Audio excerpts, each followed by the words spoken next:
Merci de votre fidélité au programme de Renouveau TV. Bienvenue dans votre émission Regard croisé, discours à la nation du président de la transition, le général d'armée Assimi Goïta. C'est le sujet qui va essentiellement occuper nos regards ce soir. Pour l'aborder, nos invités, Dr Amadou Touré, il est chercheur en sciences politiques. Dr Touré, merci d'être là. Merci bien, Moro. Merci. Deuxième invité, Monsieur Modibo Diallo, il est de la Modibo Diakité, Modibo Diakité au lieu de Diallo. Il est de la société civile, il est président d'une ONG. Monsieur Diakité, merci d'être là. Merci, bonne et heureuse année à tous et à toutes. Troisième invité, Monsieur Abdallah Yatara du parti Yelema. Yatara, merci d'être là. Merci beaucoup pour l'invitation. Salut mes co-débatteurs et félicitations à Renouveau pour la rentrée télévisuelle et surtout pour ce studio Flamand Neuf. Merci bien. Quatrième invité, le président de l'organisation des jeunes patrons du Mali, coordinateur du baromètre, Monsieur Soumano. Soumano, merci d'être là. Bonsoir Barou, merci pour l'invitation. Bonsoir à tous les téléspectateurs de Renouveau TV du Mali et de la diaspora. Mes meilleurs vœux à tous et à toutes. Et je profite de votre micro pour aussi faire un coucou à nos lauréats baromètre 2024 qui ont reçu leur distinction le samedi passé. Avant donc d'ouvrir le débat autour de cette adresse à la nation prononcée par le président Goïta à la faveur du nouvel an, c'est-à-dire l'an 2025.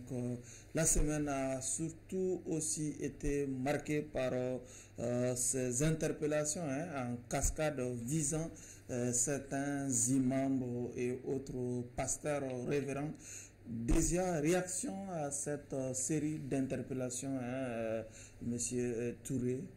Sur ces interpellations, il est important de souligner que c'est des incidents très malheureux qui peuvent jouer ou pourraient jouer sur la cohésion sociale, c'est-à-dire les religieux et les politiques, c'est-à-dire que l'état actuel du pays ne s'y est pas.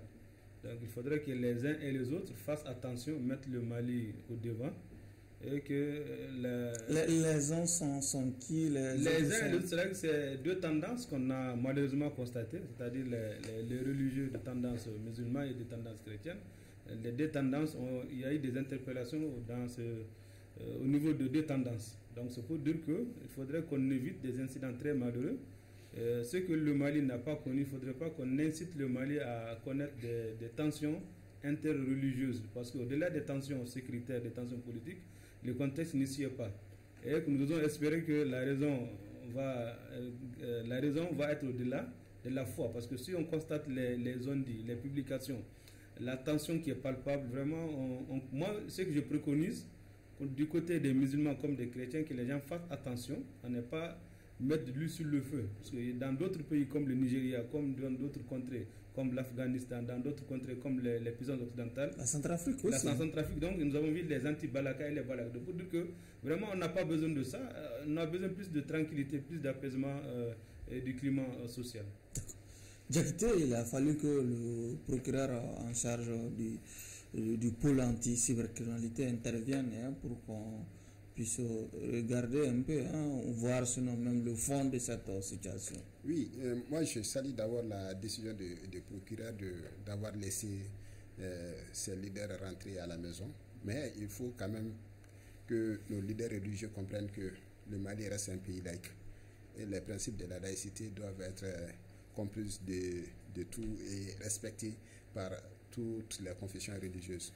Aujourd'hui, nous n'avons pas besoin des messages de haine, de division entre Maliens. Qu'on soit chrétien, qu'on soit musulman, nous sommes tous des Maliens avant tout. Et que aussi les gens s'inscrivent dans le respect de l'état de droit. Aujourd'hui, tout ce qui a trait à diviser les Maliens autour des idéologies religieuses ne sont pas de nature à assurer la sécurité ou la stabilité nationale. Donc, je salue quand même non seulement la clairvoyance du procureur qui a quand même si laisser partir, d'aucuns pensaient que c'est une erreur, mais moi je pense que les laisser comme ça, ne serait-ce que les verbaliser, pour quand même qu'il reste dans l'état de droit, c'est encore salutaire. Ok. Yatra, on a quand même assisté à une véritable passe d'armes entre chrétiens d'un côté et musulmans de l'autre côté. Je veux parler de certains prêcheurs, entre guillemets. Tout à fait, Baro. Moi, je souhaiterais que la raison prévale. Et maintenant, que ce soit du côté des autorités, que ce soit aussi du côté des religieux. Et il a dit effectivement, M. Diakité, nous sommes dans une république laïque. Et cette laïcité veut quand même le respect de chaque religion dans la limite du possible. Donc on peut prêcher sa religion, on peut vanter sa religion, mais on ne doit pas s'attaquer à une autre religion. Ça, c'est le principe de la laïcité. Il va falloir que de part et d'autre, que chacun puisse mettre de l'eau un peu dans son vin et que chaque religion puisse être respectée dans un domaine de définition. Et que vraiment aussi, que les autorités aussi, je l'ai dit une fois, peut-être que la loi sur la cybercriminalité, c'est en réalité, elle ne porte pas en elle-même les germes de son impopularité. Donc il va falloir qu'on revoie ça aussi. Donc, au niveau du pôle de cybercriminalité, il va falloir qu'on revoie aussi. Et souvent, il faut appeler pour sensibiliser. Il ne faut pas donner l'impression chaque fois qu'on amène les gens en prison. Donc, mais je crois qu'aujourd'hui, de part et d'autre, les deux ont été appelés, ont été écoutés. Des conseils ont été produits par-ci, par-là, par le procureur. Et je crois que ça ne sera pas tombé dans l'oreille des sourds. D'accord. Soumano, sur cette actualité malienne. Déjà, je salue le traitement très professionnel judiciaire qui a été fait du dossier. Parce que si on est là aujourd'hui, c'est parce que le dossier a été professionnellement très bien traité. Et ça, c'est à l'avantage du procureur Koulibaly. Mais il a fallu que certains adeptes se mobilisent aussi, hein? On a assisté. En tous les cas, il y a eu un traitement. Donc, moi, je considère que le traitement, il a été très professionnel. Je salue cela. Et ça, c'est à l'honneur de la justice malienne. Ensuite, de dire que les enseignements doivent être tirés. Donc, je pense qu'il faut que même les citoyens facilitent le travail à la justice. Parce que quand on parle de justice, c'est l'affaire de tous. Ce n'est pas seulement l'affaire de seuls professionnels, je veux dire les juges, les auxiliaires de justice, notamment les avocats, mais c'est d'ailleurs les justiciables eux-mêmes. Donc chacun doit se dire, la première des choses, c'est d'éviter des quiproquos et autant que faire se peut, de respecter la loi. Parce que comme on dit, nul n'est censé ignorer la loi. Et aussi en même temps, nul n'est au-dessus de la loi. Donc moi je pense que ça, c'est deux principes qui gouvernent un peu, qui devraient gouverner, je dirais, les attitudes des uns et des autres. Encore une fois, vivement que nous sortions de ces différents dossiers. Je pense que le traitement qui a été fait, moi je suis très satisfait et je profite pour saluer et féliciter le procureur Dr Adama Koulibaly. La semaine a aussi été marquée par ce communiqué du gouvernement qui s'indigne face à ce qu'il appelle le gouvernement malien, appelle l'ingérence dans les affaires intérieures du Mali de la part, si vous voulez, du ministre des Affaires étrangères algérien, déjà Touré, sur ce communiqué du gouvernement du Mali qui dénonce l'attitude des ministres algériens. Bon, sur le communiqué, c'est la deuxième fois, la même période, parce que à la différence, l'autre c'était en janvier le 25. C'est récent, c'était le premier. Donc en une année, deux communiqués sur le même sujet, qui moi dénoterait de deux conceptions différentes. Parce que la première conception, c'est la conception paternaliste des différents accords, notamment des différentes rébellions du Nord, où l'Algérie avait joué un rôle qui s'opposerait directement à cette conception domestique, et nationaliste et souverainiste. Donc cela veut dire que l'Algérie, pensant être altruiste, veut toujours s'impliquer. Or, les données ont changé, les recettes algériennes ont montré les limites. Pendant plus de 30 ans, 25 ans, l'Algérie était toujours là pour proposer des solutions aux problèmes maliens. Donc moi, je suis d'avis, parce que l'ingérence pose un problème. Parce qu'au nom de la souveraineté, la logique algérienne était celle de la reconquête territoriale algérienne à son temps, qui n'a pas accepté autre ingérence. Donc cela veut dire que le Mali est en droite ligne de s'imposer par rapport à ce point. Donc un deuxième point, ce qu'on peut retenir, c'est seulement les malaises et les tensions, notamment sur la qualification, si je peux le dire, de ce qui se passe, c'est-à-dire les ressortissants maliens qui sont au niveau de l'Algérie. Notamment, nous avons deux poids. Nous avons le premier, l'imam Mahmoud Diko, qui est en Algérie. Nous avons les ex-rebelles qualifiés de terroristes par le gouvernement malien. Donc, cela veut dire que la qualification du mot terroriste par rapport aux rebelles pose problème pour l'Algérie. Donc, de ce point de vue, je dirais que ce qu'on peut retenir, la qualification du mot terroriste, ça dépend des puissances et des intérêts. Ça dépend des intérêts nationaux et des intérêts internationaux. On a vu l'exemple le renversement de Bachar. Il a été remplacé par un terroriste et recherché pendant 10 ans par l'OTAN. Maintenant, il n'est plus autour de ça. C'est un terroriste repenti. Repenti. Cela veut dire que la question est là, mais le problème peut être dépassé. Parce que nous qui sommes de région du Nord, l'Algérie est un poids économique. Et beaucoup de nos produits, beaucoup de nos denrées, ou même les produits pétroliers quittent l'Algérie. Donc, il est opportun que le gouvernement et l'Algérie puissent trouver des terrains d'entente, mais que chacun respecte la souveraineté de l'autre. D'accord. Diakité, sur en tout cas ce communiqué du gouvernement qui dénonce en tout cas la position algérienne par rapport à la crise malienne. Oui, dans la forme, moi je soutiens les décisions de nos autorités. C'est pour une rare fois. Voilà, et l'ingérence de l'Algérie quand même est déplorable parce que aujourd'hui tous les Maliens lambda pensent que l'Algérie est derrière les terroristes, entretient les terroristes. Bon, maintenant, la réqualification de la CEMA, c'est normal que le gouvernement malien, dans sa posture actuelle, traite les gens de la CEMA comme des terroristes parce qu'ils ont travaillé avec des terroristes.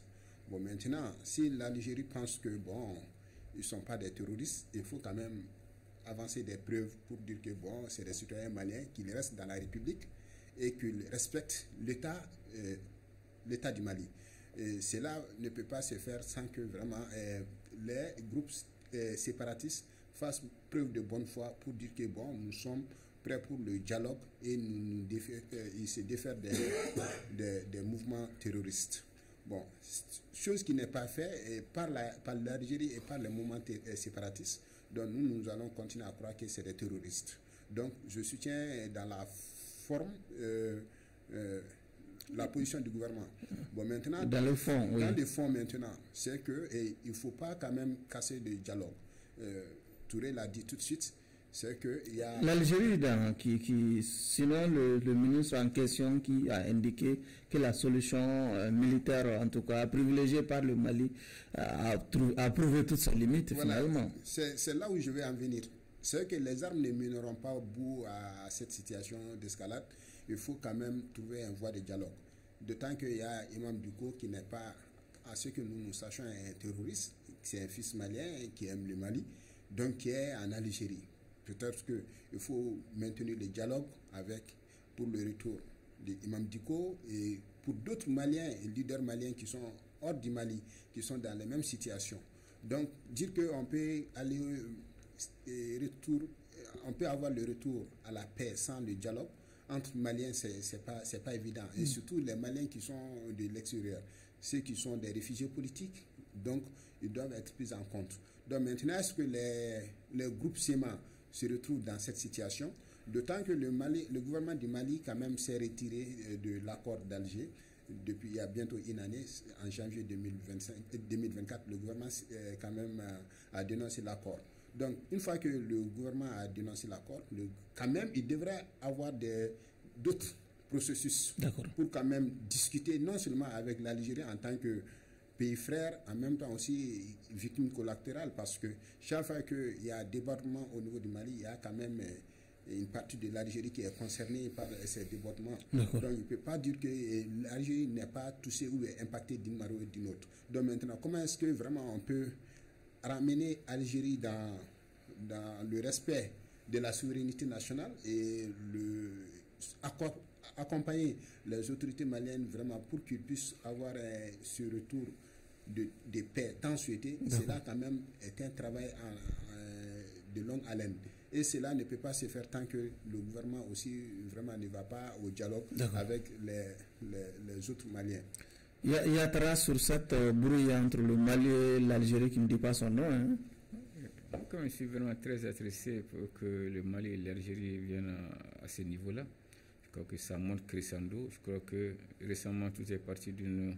Le Mali est toujours quand même dans la réaction. Exactement. C'est le ministre algérien des Affaires étrangères qui était à Moscou récemment et qui a demandé vraiment à Moscou de ne pas appuyer militairement le Mali pour la reconquête de Tizaouatienne. Et d'ailleurs, lorsque le Mali même va commencé la récolte de la fraude, pour laver la fraude de Tizawater. Je crois qu'il a fallu que l'Algérie pèse de tout son poids pour que vraiment nos troupes fassent demi-tour, et sous prétexte qu'ils étaient juste partis pour récupérer le corps. Sinon, en réalité, ils étaient partis pour récupérer Tizawater, mais je crois que l'Algérie a dû peser de tout son poids près de la Russie pour vraiment que pour que la troupe fasse demi-tour. Je crois qu'à ce niveau-là, il va falloir qu'on comprenne aussi que l'Algérie a été le parrain des 3 accords. Non seulement l'accord de Tamanrasset en 1991, mais aussi l'accord de 2006 aussi, lorsque Menaka a été attaqué, mais aussi l'accord de 2015. Donc, et que le Mali a unilatéralement dénoncé l'accord d'Alger sans pour autant informer le parrain. Je crois qu'aujourd'hui, quand même, on entend les discours de part et d'autre. Je crois que là, le ton monte crescendo, et souvent avec des termes qui ne sont pas du tout appropriés entre ces deux pays-là. Le Mali et l'Algérie ont partagé une bonne partie de leur histoire, et l'Algérie a même dit que le Mali n'est pas un pays voisin, mais plutôt un pays frère et ami.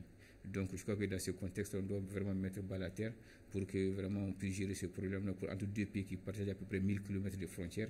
Je crois qu'il va falloir vraiment qu'on s'assoie, qu'on discute, comme l'a dit M. Diakité. Il va falloir vraiment négocier vraiment entre l'Algérie et le Mali directement, sans passer par qui. Il est temps que ces deux pays-là se rencontrent autour d'une table pour discuter. Même récemment, le vol à l'Algérie, Air Algérie devait reprendre ses vols le 2 décembre, mais je crois que le 1er ou le 30 novembre, ça a été les drones ont attaqué Tizawaten avec des décès. L'Algérie a reporté le retour de Air Algérie pour le 2 décembre. Donc jusqu'à présent, il n'y a pas de vol direct entre l'Algérie et le Mali. Je crois qu'il va falloir vraiment que nos deux pays qui ont partagé beaucoup d'histoires, beaucoup de choses ensemble, et se mettent à table, discuter franchement d'État à État, et que chacun respecte aussi l'autre dans sa souveraineté. Ok. Soumano, quelle lecture particulière vous faites de cette situation? Oui, déjà, moi, je comprends la position de nos autorités, que je soutiens d'ailleurs. Vous savez, quand vous avez un partenaire où vous ne comprenez pas un certain nombre d'attitudes de la part de ce dernier, la posture que nos autorités ont adoptée, normalement, c'est celle que en tout cas, toute personne devrait adopter. De mon point de vue, il faut comprendre que dès l'instant qu'il y a eu la dénonciation par nos autorités de l'accord d'Alger, cela voudra supposer le fait que l'Algérie n'avait plus les mêmes prérogatives, parce qu'à l'époque, comme il a dit, je ne peux pas dire pareil, mais qui était au cœur, au centre du processus de paix et de la réconciliation, et qui faisait de l'Algérie l'acteur principal. Mais maintenant que cet accord n'existe plus, qui a été véritablement dénoncé par nos autorités, donc je pense que l'Algérie se retrouve sans rôle. Et personne n'aime lâcher du lest. Et comme on dit, la nature a horreur du vide. Donc je peux comprendre pourquoi l'Algérie fait ses soubresauts pour faire savoir qu'elle est là. Maintenant, peut-être nos autorités ont des éléments que nous n'avons pas, et qui expliquent le durcissement du temps. Et c'est pour cela que j'ai dit, je comprends l'attitude de nos autorités, que je partage et que je soutiens. Parce que quand vous voyez celui qui est censé être votre ami faire des attitudes que vous ne comprenez pas, ça pose des interrogations. Et tant que vous n'avez pas de réponses, vous allez vous mettre dans une situation de méfiance. Et ça, c'est du bon droit. Maintenant, ce qui est important, le dialogue, moi, je suis toujours pour le dialogue. Je pense que les tensions peuvent monter, mais je pense, compte tenu de nos relations séculaires qui datent de longtemps, je pense que les deux pays vont se retrouver, de mon point de vue. On n'a pas intérêt qu'on aille au-delà de ça. Mais ce qui est sûr, il faudrait que, en tout cas, l'Algérie sache que le Mali aujourd'hui est dans une nouvelle dynamique qui est la confédération. Et de ce point de vue, la gestion de la diplomatie est gérée par les 3 pays. Donc, c'est plus le Mali qu'on a en face, mais c'est plutôt 3 pays dans le cadre de la confédération. Je ne le dis pas, c'est parce que c'est prévu. Je n'invente pas, c'est plutôt prévu dans les accords, en tout cas dans le traité qui crée la confédération, où tout ce qui est diplomatie relève des 3 pays, donc le Mali, le Niger et le Burkina. Donc il faudrait aussi que l'Algérie sache que la donne a changé. Donc le Mali d'aujourd'hui n'est pas celui d'il y a 10 ans. D'accord. Touré? Naturellement, ce n'est pas pour m'opposer à mon ami, mais la question du retrait de l'accord, c'est un sujet sensible. Ce n'est pas un retrait unilatéral, c'est à partir des constats. Le constat, c'était qu'il y a un changement de posture de l'Algérie, il y a l'ingérence, il y a un changement de nature des ex-rebelles avec leurs qualifications. Donc ces éléments qui ont poussé le gouvernement à quitter à son temps l'accord. Donc, négocier avec l'Algérie, négocier pourquoi même? La souveraineté ne s'accommode pas avec des négociations. Cela veut dire quoi? Si on est souverain, c'est qu'on est indépendant de toute ingérence, de toute influence extérieure.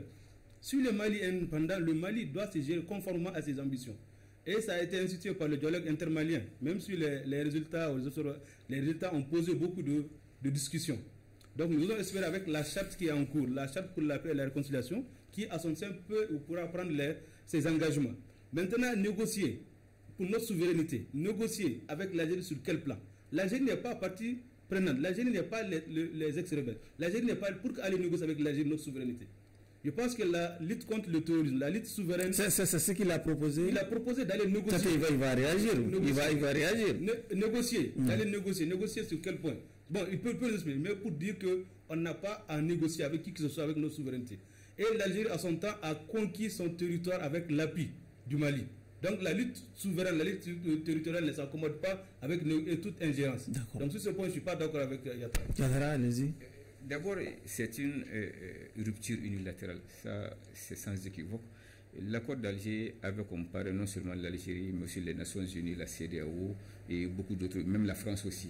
Donc, décréter unilatéralement de dénoncer, de prendre la décision unilatéralement de dénoncer l'accord sans pour autant consulter ses partenaires, ceux qui ont été le garant de cet accord-là, ça veut dire que tu as opté pour une rupture unilatérale. Ça c'est clair, ça ne se discute même pas. Quand j'ai dit l'Algérie et le Mali, vu la solidité de leur relation, vu même l'histoire qu'il y a entre l'Algérie et le Mali, je vous rappelle lui-même blessé, le Front National avait son siège à Gao et on appelait la Villa Bouteflika. Donc le Mali même a servi de base arrière à l'Algérie pour la conquête pour lutter contre le colon français. Ça a été fait. Donc c'est deux pays qui parlent beaucoup d'histoire. J'ai dit à ce niveau-là, il va falloir que les deux pays s'assoient autour d'une table, discuter leurs différends. C'est ce que j'ai dit, et non pas négocier. Et chaque pays doit respecter l'autre dans sa souveraineté. C'est ce que j'ai dit, mais je n'ai pas dit de négocier. Non, il va falloir qu'ils s'assoient autour d'une table, négocier et discuter plutôt des différends entre ces deux, mais dans le respect de la souveraineté de chaque pays. Et ça, c'est clair, ça ne se discute pas. Ok, allez-y. Bon. Maintenant, moi je pense qu'il n'y a pas question de discuter d'une souveraineté. Si on va, je l'anticipe. Je n'ai pas dit de discuter de souveraineté, mais je discute des différends. Oui. C'est-à-dire de la souveraineté, c'est pas autre chose. J'ai dit de discuter des souverains dans le respect des différents, dans le respect de la souveraineté de chaque pays. Oui, c'est-à-dire, moi ce que je comprends, moi aussi je ne suis pas d'accord le fait de dire que le Mali a dénoncé unilatéralement les accords d'Alger.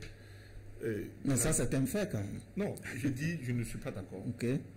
Ça c'est mon point de vue. Oui, mais le fait que c'est le Mali le gouvernement du Mali qui a dénoncé l'accord. Non, dénonciation déjà est prévue dans l'accord. Donc on ne peut pas parler de façon unilatérale.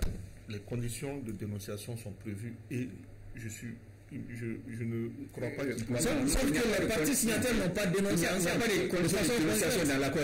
Mais quand on veut changer certaines choses, il va falloir qu'on s'assoie pour discuter. Bon. Voilà, c'est ça qui est dans l'accord. Mais la négociation de l'accord... Il termine. Maintenant, en tout cas, moi je remets en cause ce qualificatif de dénonciation unilatérale. Et ce que j'ai dit encore une fois, il faut que l'Algérie sache que le Mali d'aujourd'hui n'est pas le Mali d'il y a 10 ans, il y a 12 ans. Et ce n'est pas encore le Mali de 2015.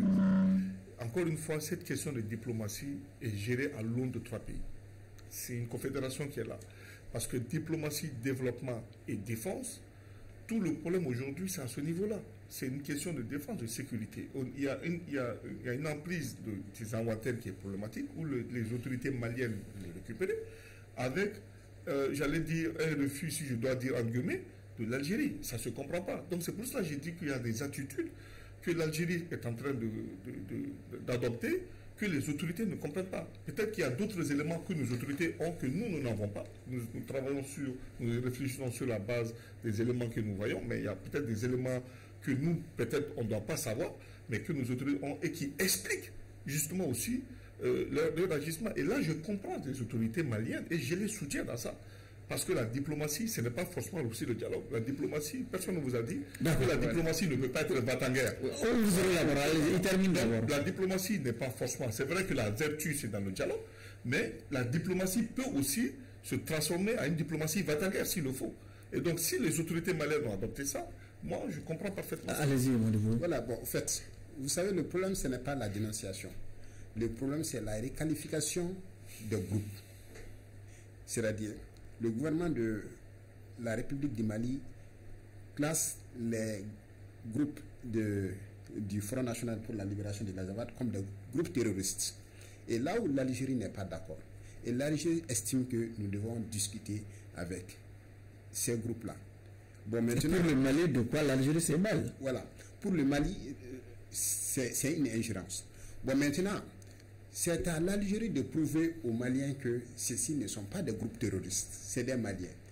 C'est pourquoi nous, quand on rentre dans les discussions, dialogue, qu'il y ait dialogue ou pas, ce processus, le Mali ne peut pas occulter le rôle que l'Algérie a joué dans le processus. Et l'Algérie va continuer à jouer un rôle. C'est-à-dire qu'on discute directement avec l'Algérie, oui ou non, l'Algérie va continuer à jouer un rôle.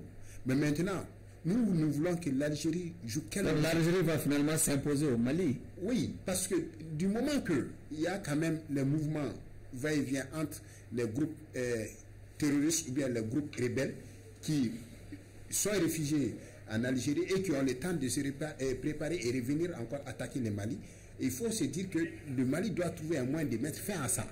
Et pour ça, les conditions de dialogue doivent être créées entre le Mali et l'Algérie pour mettre fin à ça.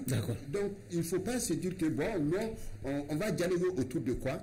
Oui, nous défendons la souveraineté, nous soutenons la position de nos autorités, mais il faut créer les conditions de dialogue et avec la communauté internationale et avec nos partenaires bilatéraux. Voilà. Donc, pour revenir, ce que Yattara a oublié une partie de l'histoire, c'est la CEMA qui a suspendu ses activités au sein du CSA, Comité de suivi de mise en œuvre de l'accord. À un moment donné, il y a plus de 6 mois avant que le gouvernement, plus d'un que le gouvernement ne dénonce, c'est la CEMA même qui s'est proposée à se retirer de l'accord. De facto, il peut vérifier. Donc, pour dire, toujours négocier. Je donne un exemple. Le jour où la France a reconnu la marocanalité du Sahara occidental, la réaction de l'Algérie était comment? Et si le Mali se hasarde à reconnaître le Sahara occidental, ça va être quoi? Ça veut dire que chacun gère son problème chez lui. Moi, je suis vraiment du fait que l'Algérie n'a pas droit à s'ingérer dans nos affaires internes. La souveraineté ne s'accommode pas avec tout Indien. Soit on est souverain, soit on n'est pas souverain. Ça fait plus de combien d'années? Tous les accords, toutes les rébellions ont pris part soit en Algérie, soit les accords avec les recettes de l'Algérie ont été épuisées. Et c'est pour ça que nous avons la charte qui est en cours, la charte pour la paix et la réconciliation. Je espère que cette charte va prendre en considération non seulement ceux qui peuvent venir, et les qualifications aussi peuvent évoluer. Ils peuvent même avoir de l'amnistie. Mais pour le cas spécifique, on ne doit pas négocier, on gère notre souveraineté et c'est à nous de prendre notre destin. D'accord, Yattara, allez-y. La suspension, je ne dirais même pas le retrait, mais la suspension de la participation de la CEMA à cette discussion est le résultat de quoi? Tout simplement, le gouvernement malien avait décidé de couper pratiquement tous les avantages qu'il accordait aux représentants de la CEMA au sein de cet accord.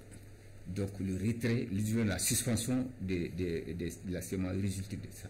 Comprenez? Ce n'est pas de façon unilatérale que la CEMA a décidé de retirer de ces accords de la table de négociation, parce que tout simplement les avantages et tout ce qui censurait, qui accompagnait l'accord, le gouvernement malien avait décidé de suspendre ça. Comprenez? Donc c'est ce qui explique la suspension de la CEMA, mais pas le retrait, mais la suspension de sa participation aux négociations. Maintenant, par rapport à Semano, je dirais tout simplement qu'il faut qu'il sache que nous ne sommes pas encore dans une confédération. C'est vrai, les 3 compétences ont été déléguées. Ça, c'est le développement, la sécurité et puis la diplomatie. Mais même quand vous prenez l'actualité de ces 3 pays-là, vous savez qu'ils n'ont pas une diplomatie concertée. Comprenez? La seule fois où ils ont une diplomatie concertée, c'est par rapport à la CEDEAO. C'est juste. Sinon, par rapport aux autres aspects, par rapport au bon voisinage, par rapport aux autres aspects de la diplomatie, ils n'ont pas de concertation. Mais une fois par rapport à la CEDEAO, ils ont de concertation par rapport à la CEDEAO. Parce que ça les arrange. Maintenant, j'ai dit et je le répète, quand tu analyses même les déclarations, après la dénonciation de l'accord par le Mali, tu comprends que c'est une décision unilatérale que le Mali a pris de dénoncer l'accord. Quand tu analyses bien ce que l'Algérie a dit le lendemain, ce que la France, ce que les Nations Unies ont dit le lendemain, tu comprends aisément que ce n'est pas une dénonciation qui a été faite en concertation, mais plutôt une dénonciation unilatérale. Ça, c'est un fait. À la faveur donc de l'avènement du nouvel an, le président de la transition s'est adressé à la nation malienne. Une occasion saisie donc par le président Goïta de faire le bilan de l'année 2024 avant de décliner ses grandes ambitions pour 2025. Diakité, réaction à cette adresse à la nation du président Goïta, le bilan et les perspectives ont été dégagées au cours de cette adresse. D'abord, je tiens à souhaiter encore une bonne et heureuse année à tous les Maliens. Et cette déclaration, moi, je suis resté sur ma faim. Parce que moi, je m'attendais sur un certain nombre de questions qui n'ont pas été ressorties dans son discours. Le retour à l'ordre constitutionnel, qui est une préoccupation majeure pour le peuple malien et qui est de nature à non seulement donner une assurance aux Maliens vraiment de sortie définitive de cette crise, mais en même temps aussi d'assurer aux partenaires internationaux que le Mali a décidé vraiment de mettre fin à la transition. Donc, pour moi, il y a eu quand même ce discours a entretenu des doutes chez moi, et je pense que le président de la transition, tout ce que le Mali pendant 2024 quand même a connu comme succès, je tiens à saluer ces initiatives, notamment que ce soit sur le plan sécuritaire, sur le plan économique, mais le vrai problème, préoccupation des Maliens aujourd'hui, ça c'est le retour à l'ordre constitutionnel. Et je pense que la société civile et la classe politique doivent être entendues par rapport à ça. Et que, en tout cas, on doit quand même demander au président de la République quelle est sa position par rapport au retour à l'ordre constitutionnel. C'est vrai, on dit, le gouvernement, on a donné instruit au gouvernement vraiment de faire sa priorité, le retour à l'ordre constitutionnel, mais lors de cette adresse à la nation, quand même, ça devrait... Vous attendez à une confirmation. À une confirmation. Oui. Et tant que cette confirmation, quand même, ne vient pas du président de façon solennelle et officielle, lors de l'adresse à la nation, donc nous, on doute de la bonne volonté des autorités, quand même, qu'il ait un retour à l'ordre constitutionnel. Donc, et l'autre aspect, c'est que je salue l'initiative qui est une année de la culture, très bien. Mais le vrai problème aujourd'hui de la couche juvénile n'est pas encore traité. Ça, c'est la question de l'employabilité des jeunes, qu'il fallait peut-être mettre un accent particulier. Parce qu'on ne peut pas mettre fin à tout ce qui est ces vagabondages, à ces actes de terrorisme, ainsi de suite, tant que les questions cruciales liées à la promotion de l'emploi n'est pas traitée dans le discours. Bon, maintenant, vous voyez, tout ce qu'on va faire comme les événements culturels, c'est très bon, parce qu'il y a une industrie culturelle au Mali qu'il faut saluer, qui est à l'œuvre pour quand même donner un nouveau souffle pour la cohésion sociale. Mais la cohésion entre peuples maliens commence par la création d'emplois et la promotion vraiment du secteur privé. D'accord. Touré sur ce discours. Bon, pour le discours, j'ai deux commentaires.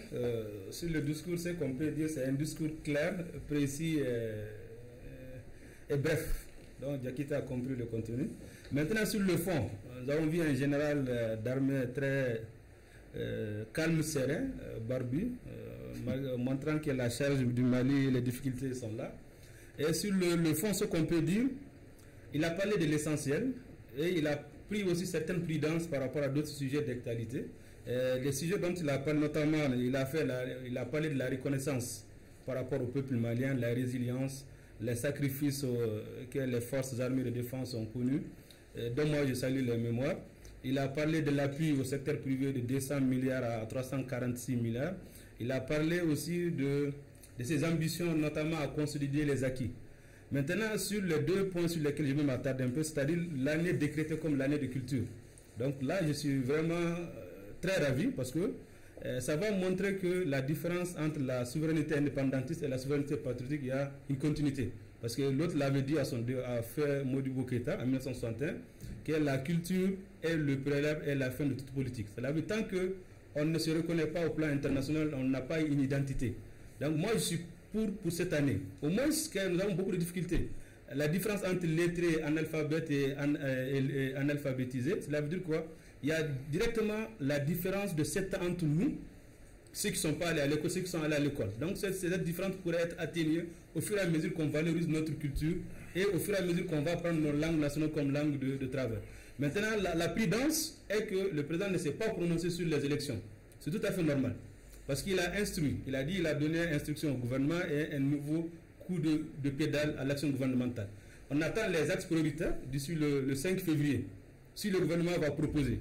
Et vous avez vu aussi en planification stratégique, les élections viennent en 8e axe. Cela veut dire que la priorité n'est pas toujours les élections. La priorité, c'est la conquête territoriale. La priorité, c'est de pérenniser la souveraineté politique. C'est pourquoi il a occulté la question dans son discours. Donc, je peux dire qu'il a occulté pour 2 points. Oui. Non seulement parce que les élections ne seront pas des priorités, non seulement il attend les axes prioritaires, parce qu'il a instruit au gouvernement qui certainement va donner son plan d'action, plan opérationnel en février.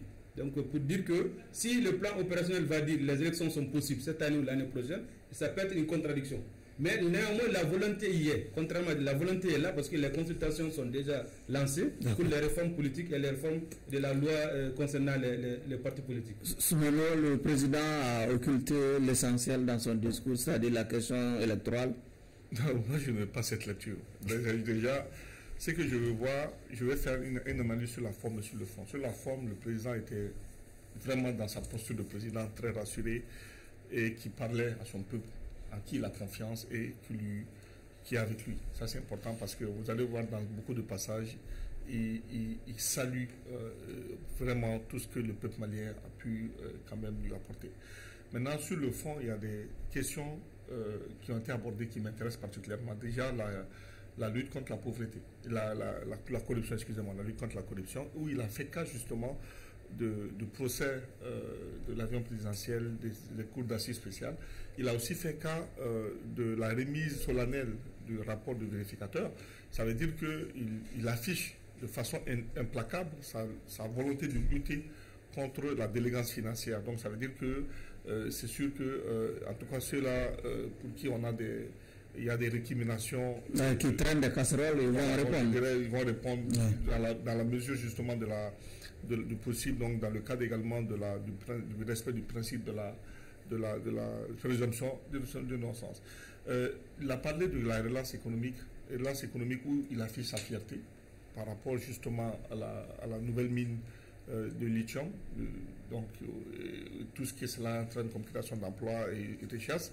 Il a aussi parlé du fait que le Mali devienne actionnaire majoritaire au niveau de la BNDA précisément, compte tenu du fait que la population agricole, agro-silvopastorale, représente 70%, la population, je veux dire, représente 70% de la population. Donc si une banque agricole est reprise par le Mali en termes majoritaires, je pense que ça aussi c'est salutaire. Donc également, les 200 milliards qui avaient été proposés pour initialement réduire la dette intérieure a été porté à 346 milliards selon ses dires. Donc tout ça aujourd'hui c'est des actions dont il est fier. Et moi je mets son discours au compte d'un bilan qui est élogieux de mon point de vue, parce qu'il a parlé de plein de choses sans compter également des conquêtes militaires.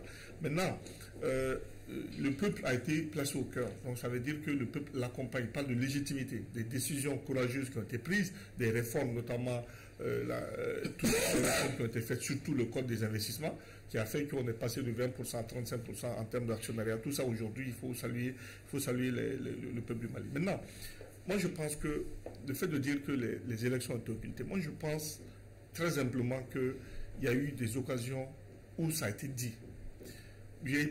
Moi, j'ai personnellement participé à l'audience solennelle de la rentrée des cours des tribunaux de la Cour suprême. Le thème, c'était sur les élections, notamment le contentieux électoral. Et je peux vous dire que le rapporteur général de cette audience a mis 1 heure pour nous présenter un rapport très bien fouillé. Et le président, dans son discours, a instruit le gouvernement de mobiliser les moyens pour qu'on puisse aller aux élections. Donc pour moi aujourd'hui, ça me donnerait fort de penser que le fait que cela ne soit pas dans le discours, que c'est une occultation, ou que par ailleurs c'est comme si il n'a pas pris en compte une priorité. Oui. Non. Et au niveau de la Cour suprême, ça c'est là. N'oubliez pas qu'il a prêté serment devant la Cour suprême. Et donc devant cette même grande instance judiciaire, c'est là où il a instruit le gouvernement de mobiliser les 81 milliards. Et ça c'était seulement il y a quelques jours. Donc pour moi, il a eu l'occasion d'afficher sa volonté. Donc il n'avait pas besoin de se répéter à la faveur de ce... C'est pour cela quand vous m'avez posé la question, j'ai dit je n'ai pas cette lecture parce que je voulais faire ce raisonnement-là. Pour moi, ça devient une répétition. Parce que quelqu'un qui instruit devant une instance judiciaire, la haute juridiction, pour dire où il a prêté serment et il dit j'insulte au gouvernement par rapport à un thème qui traitait des élections. Il y a 81 milliards qui sont dans le budget. Bon, moi je signe toujours, comme vous savez, maintenant mon verre est à moitié, il n'est plus à moitié plein, il est plein. Donc je considère que l'optimisme est là. Oui, le verre est même débordant. Allez-y, on va passer la parole à Yatara. Vous savez, le discours à la nation, c'est toujours en deux phases. Et une première phase, c'est quoi? C'est un peu les difficultés, les acquis de l'année qui vient de s'achever. Et une deuxième phase, c'est toujours sur les perspectives. Mais par rapport à la première partie, les difficultés et les acquis, effectivement, il a effectivement déploré les victimes des inondations, de l'insécurité, mais aussi, il a aussi ce qu'on appelle l'avantage financier qu'on a tiré du nouveau code minier par rapport à Goulamina, donc 1022 milliards sur le budget de chaque année, avec un impact additionnel effectivement de 580 milliards. Donc c'est le nouveau code minier a apporté au budget. Donc mais il a reconnu quand même les difficultés économiques. Donc c'est pour cela c'est un peu la résilience de la population comme d'habitude d'ailleurs. Maintenant par rapport aux perspectives, c'est là où il est complètement en déphasage par rapport à ses 8 axes prioritaires. Vous comprenez? Normalement, cette deuxième partie-là devrait refléter ces 8 axes prioritaires. Mais malheureusement, on n'a eu que 3 axes qui ont été effleurés dans ce discours à la nation. Ces 3 axes, c'est quoi? C'est par rapport à la sécurité, effectivement, il l'a dit. Et deuxièmement, c'est par rapport à la satisfaction des besoins fondamentaux, effectivement, il l'a dit. Il a encore des avantages fiscaux pour permettre aux opérateurs économiques de ravitailler la population. Et la troisième partie, c'est quoi? C'est le renforcement de la diplomatie, effectivement, un ancrage dans l'AES. Donc, peut-être uniquement ces 3 axes-là ressortent dans son discours, mais sur les autres axes, 5 autres axes ne ressortent pas du tout dans son discours. Comprenez, alors que c'est fait généralement pour rassurer la population et c'est pour rassurer aussi le peuple. Donc, à l'analyse de son discours, moi je retiens quelques points saillants. Le premier point c'est quoi? C'est que l'année 2025 a été décrétée comme année culturelle. Effectivement, à la place d'une année électorale, on a eu une année culturelle. Donc je comprends bien, malgré les biennales qui sont là chaque 2 ans, donc on préfère déclarer année 2025 année culturelle, avec beaucoup de respect que j'ai pour la culture, mais j'ai dit tout simplement qu'à la place d'une année électorale, on a eu une année culturelle. Et deuxièmement, c'est quoi? Ce que je reçois, c'est que le mépris de la politique. Donc il n'a en aucun cas parlé des partis politiques, encore moins des élections. Deuxièmement, la troisième partie, c'est quoi? C'est le pouvoir compte plus sur le souffle d'une portion de la population pour maintenir l'élan de solidarité plutôt que sur des projets proprement dits. Donc ça veut dire que ce que ça veut dire. On retient aussi quoi? Le rejet complètement de la CEDEAO. Aucun mot de la CEDEAO, qu'on n'est pas encore définitivement sorti de la CEDEAO. On a jusqu'au 29 janvier pour définitivement sortir de la CEDEAO. Et vu tout ce que ça entraîne, il n'a même pas parlé de la CEDEAO. Et il faut aussi retenir, et je l'ai dit, le nouveau code minier, effectivement, qui apportera désormais 1022 milliards au budget d'État. Par an, mais déjà on avait un acquis à peu près de 500 à 600 milliards, donc viendront s'ajouter ce qu'il a dit, un impact additionnel de 580 milliards, ce qui fera maintenant un apport de 1022 milliards pour le budget d'État chaque année. Donc l'État aussi est désormais actionnaire majoritaire au niveau de la Sotelma et de la BNDA, mais aussi il faut reconnaître aussi pas un seul mot de l'agriculture avec grand A. Agriculture et l'élevage pêche, qui sont en réalité les secteurs prioritaires de l'économie et les créneaux porteurs d'emploi. Pas un seul mot. Et ça, c'est très grave. Et aussi, vous retenez les acquis aussi de la défense et de la sécurité, effectivement, avec des opérations spéciales qui ont pu éliminer certains chefs terroristes. Ça, c'est vraiment l'actif d'une force de défense et de sécurité. Mais qu'est-ce qu'il faut retenir? Finalement, lui-même, il a dit qu'il y a eu en 2024 le lancement du programme national d'éducation aux valeurs. Vous comprenez? Ça, c'est quoi? Pour permettre de nous approprier encore les traditions, pour permettre à plus de la culture. Aussi, on compte aussi sur le programme national d'appropriation de l'éducation aux valeurs. Je crois que finalement, j'ai dit que c'était un discours qui a été plus court que les autres discours. Ça, c'est très clair, une quinzaine de minutes, contrairement aux autres années où ça faisait 19-20 minutes. Donc, mais avec un ton en réalité qui ne rassure pas trop. Contrairement aux autres, j'ai dit que c'était un ton qui ne rassure pas trop. Ce n'était pas un ton de fermeté qu'on le connaissait. D'accord. Voilà, donc je crois que ça veut dire beaucoup de choses. D'accord. Allez-y pour terminer. En fait, moi je pense bien que le président, quand même, sur un certain nombre d'éléments, par exemple sur la question de confédération des États du Sahel, moi j'étais habitué à entendre alliance des États du Sahel. Mais la Confédération, c'est un autre projet. Officiellement, que je viens d'entendre dans le discours du président de... Oui, le logo même été partagé. Même le logo. Mais c'est chose qui est en contradiction entre une alliance des États du Sahel et la Confédération. Au fait qu'on nous explique c'est quoi juste le projet de confédération et quelle est la différence entre une alliance et une confédération des États. Parce que je commence à me poser des interrogations par rapport vraiment... Si on est en train de décrypter le discours du président de la transition. Oui, parce que ça, là, c'est ressorti dans... Il y a quand même des mutations sur le plan international. Il a touché à ça. Ouattara l'a dit, il n'a pas fait qu'à la CEDEAO, mais il a parlé de la Confédération des États du Sahel. Donc, nous, on était habitués à l'Alliance des États du Sahel. Maintenant, il y a un projet de confédération.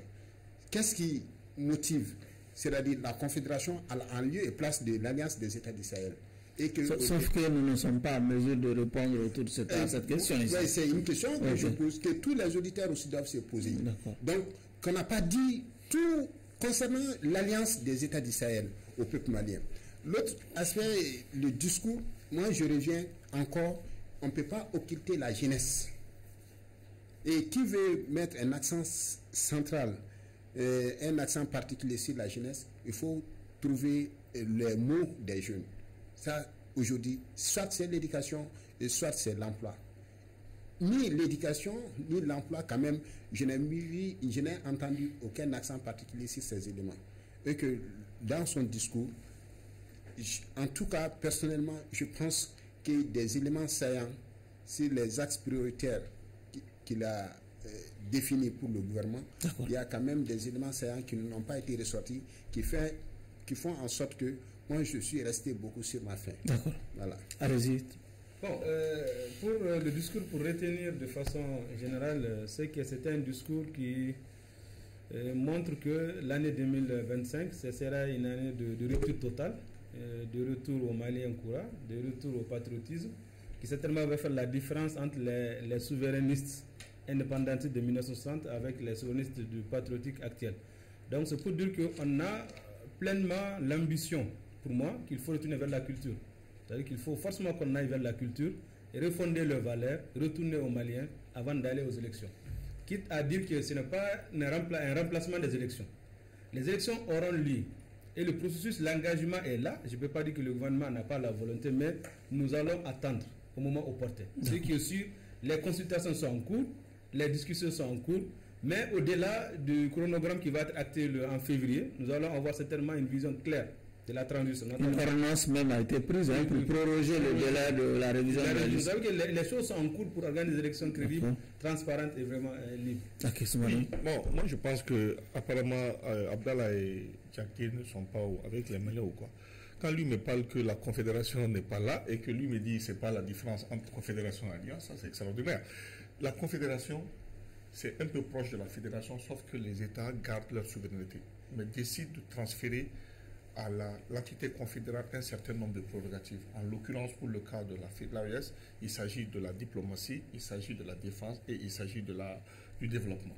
Donc, ces trois choses sont réglées à l'aune des trois pays. Donc, c'est pour cela qu'il y a une entité confédérale dont Assimi aujourd'hui est le président. Il parle au nom des trois pays et il gère ces trois compétences. Mais les autres compétences comme l'éducation, l'emploi, etc. restent gérées par les entités. En revanche, une alliance, c'est tout simplement à l'égard de l'OTAN, par exemple. C'est-à-dire qu'on se met d'accord pour atteindre un objectif, donc on met nos moyens, nos forces. Mais il n'y a pas d'entité confédérale. C'est ça la différence. Maintenant, effectivement, la confédération de l'AES est passée par le stade alliance. Et maintenant, elle est passée à un stade supérieur. Plus tard, ça peut devenir une fédération comme aux États-Unis si les choses marchent bien. Voilà la différence. Maintenant, s'il parle des questions d'emploi, moi je pense que tous les régimes au Mali ont mis la question de l'emploi des jeunes au cœur de leur préoccupation. Pour l'information, déjà, il faut suivre les actualités. Dans quelques jours, le président va convoquer les jeunes diplômés et remettre un chèque géant pour pouvoir véritablement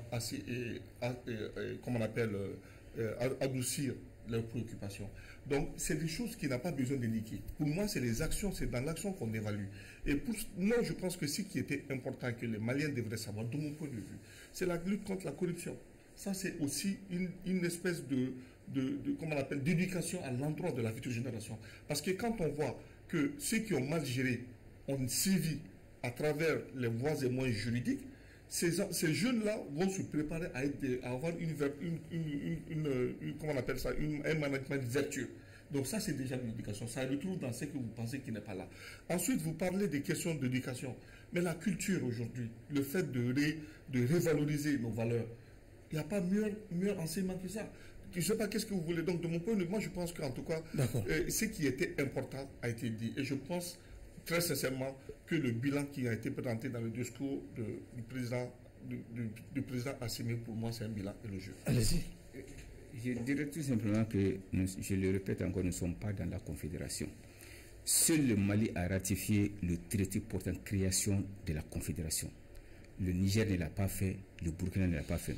Mais ces trois pays ont ensemble ratifié la charte portant création de l'AIS. Et l'AIS n'est autre que le prolongement du Liptako-Gourma, en ajoutant seulement la sécurité dans la zone des trois frontières. Vous comprenez? L'AIS n'est autre que le prolongement du Liptako-Gourma. Et la Confédération a été jusqu'à présent, sauf erreur de ma part, seul le Mali a ratifié, le CNT Mali a ratifié le traité portant création de la Confédération. Le Niger ne l'a pas encore fait, le Burkina ne l'a pas encore fait. Donc c'est pour ça que j'ai dit nous ne sommes pas encore dans la Confédération, mais par contre nous sommes dans l'Alliance. Parce que cette alliance-là a été bel et bien, les trois CNT ont bel et bien voté la charte portant création de l'Alliance, et qui n'est autre que la Confédération. Donc je dirais tout simplement que, à mon avis, le discours m'a laissé beaucoup sur ma faim, parce que tout simplement, ça devrait être logiquement dans le cadre des perspectives, la déclinaison de ces 8 axes stratégiques, où on ne dit que 3 axes stratégiques parmi les 8 dans son discours. Ainsi prend fin ce numéro de votre émission Regard croisé, qui recevait comme invité M. Chokmaro Soumano du baromètre Modibo, Djakité de la société civile, Abdallah Yatara du parti Yalema, Dr Amadou Touré, chercheur en sciences politiques. Merci à vous de nous avoir suivis. Au revoir.